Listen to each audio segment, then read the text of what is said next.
Hi everyone. In this session, we will learn about a principle of superposition of a wave.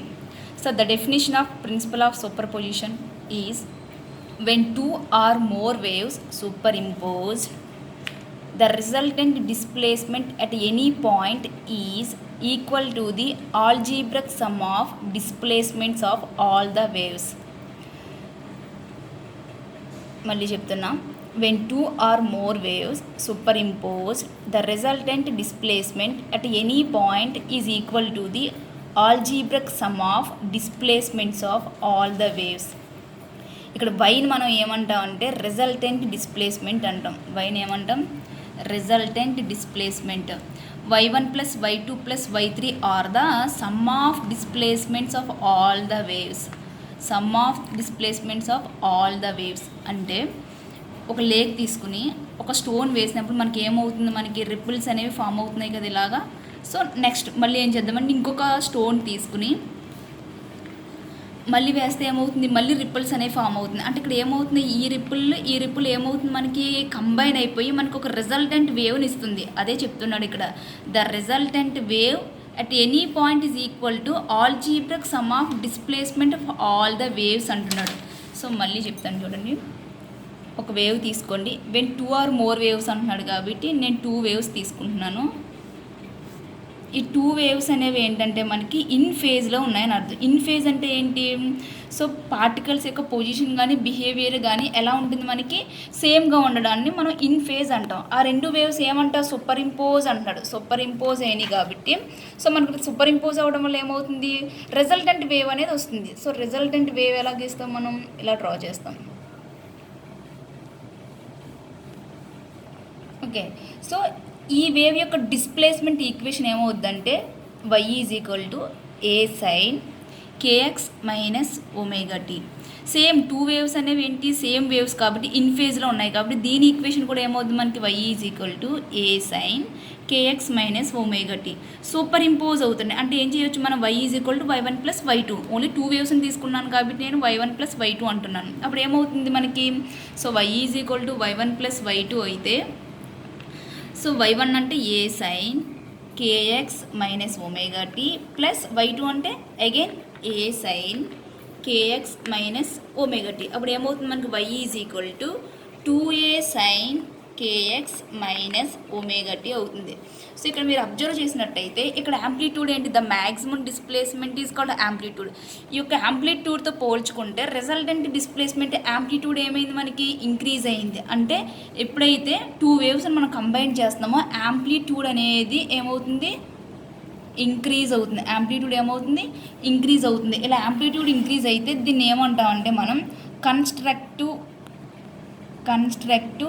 Interference అంటాం. Constructive interference అంటాం. Okay, so ఇక్కడ definition చూస్తే ఇక్కడ మీరు observe చేసినట్టయితే definition y is equal to y1 plus y2 అంటే ఏంటి, the resultant displacement అనేది ఎప్పుడు కూడా ఎవరికి ఈక్వల్గా ఉంటుందంట, sum of all the displacement of the waves అంటున్నాడు. సో రిజల్టెంట్ ఈక్వేషన్ ఏమొచ్చింది మనకి, y is equal to 2a sine kx minus omega T అవుతుంది. అంటే ఇది ఎలా వస్తుంది, మనకి ఈ రెండింటిని యాడ్ చేస్తూనే కదా మనకు వస్తుంది. అందుకే చెప్తున్నారు resultant displacement at any point ఎప్పుడు కూడా ఎవరికి ఈక్వల్గా ఉంటుంది, sum of all the displacement of all the waves అంటున్నాడు. So this is about the principle of superposition. Okay, next standing wave. So standing wave ఎలా ఫామ్ అవుతుందంటే first definition చూద్దాం. 2 waves with same frequency, wavelength and amplitude travelling in opposite direction will interfere and produce a standing wave. So 2 waves with same frequency, wavelength and amplitude travelling in opposite direction will interfere and produce A standing wave అంటున్నాం. So 2 waves అంటే మనం ఏం చేద్దామంటే ఒక వేవ్ని మనం పంపిద్దాం. ఒక వేవ్ని మనం పంపించినప్పుడు ఏమవుతుంది, మనకి ఇక్కడ ఒక రిజిడ్ బాడీని పెట్టాను నేను. అంటే ఇక్కడ ఒక రిజిడ్ బాడీని పెట్టినప్పుడు ఆటోమేటిక్గా ఏమవుతుంది మనకి, సో వేవ్ అనేది రిఫ్లెక్ట్ అవుతుంది. అంటే వెనక్కి మళ్ళీ వచ్చేస్తుంది. అంటే అప్పుడు ఏమవుతుంది, ఆపోజిట్ డైరెక్షన్లోనే కదా వెళ్తుంది. 2 వేవ్స్ వీటి యొక్క same frequency, same wave length, same amplitude, but in opposite డైరెక్షన్లో వెళ్తున్నప్పుడు ఇలా ఎప్పుడైతే సూపర్ ఇంపోజ్ అవుతున్నాయో మనకు స్టాండింగ్ వేవ్స్ అనేవి ఫామ్ అవుతున్నాయి. సో ఫస్ట్ వేవ్ యొక్క displacement equation y1 is equal to a sin kx minus omega T. Second wave యొక్క డిస్ప్లేస్మెంట్ ఈక్వేషన్ ఆపోజిట్ డైరెక్షన్లో వెళ్తుంది కాబట్టి కేఎక్స్ మైనస్ ప్లేస్లో మనం కేఎక్స్ ప్లస్ ఒమేగా టీ తీసుకున్నాం. ఈ రెండు సూపర్ ఇంపోజ్ అయినాయి కాబట్టి ఆల్రెడీ మనకి సూపర్ ఇంపోజ్ ఈక్వేషన్ ఉంది, y is equal to y1 plus y2. ఈ రెండు యాడ్ చేస్తే మనకి ఇది ఏ ఫార్ములా ఉంది మనకి, sine A plus sine B, sine A plus sine B ఉంది కాబట్టి ఫార్ములా ఏమవుద్ది, 2a sine A plus B by 2 cos A minus B అవుద్ది. సో సబ్స్టిట్యూట్ చేసుకుంటే మనకు ఫైనల్గా y is equal to 2 sine KX cos omega T అనేది వస్తుంది. So this is about the standing wave. So ఒక స్టాండింగ్ వేవ్ని తీసుకుందాం. So this is the standing wave. ఈ స్టాండింగ్ వేవ్లో మనకి ఏం ఫామ్ అవుతాయి అంటే నోడ్స్ అనేవి ఫామ్ అవుతాయి. నోడ్స్ అండ్ యాంటీ నోడ్స్ అనేవి ఫామ్ అవుతాయి. Nodes and anti nodes.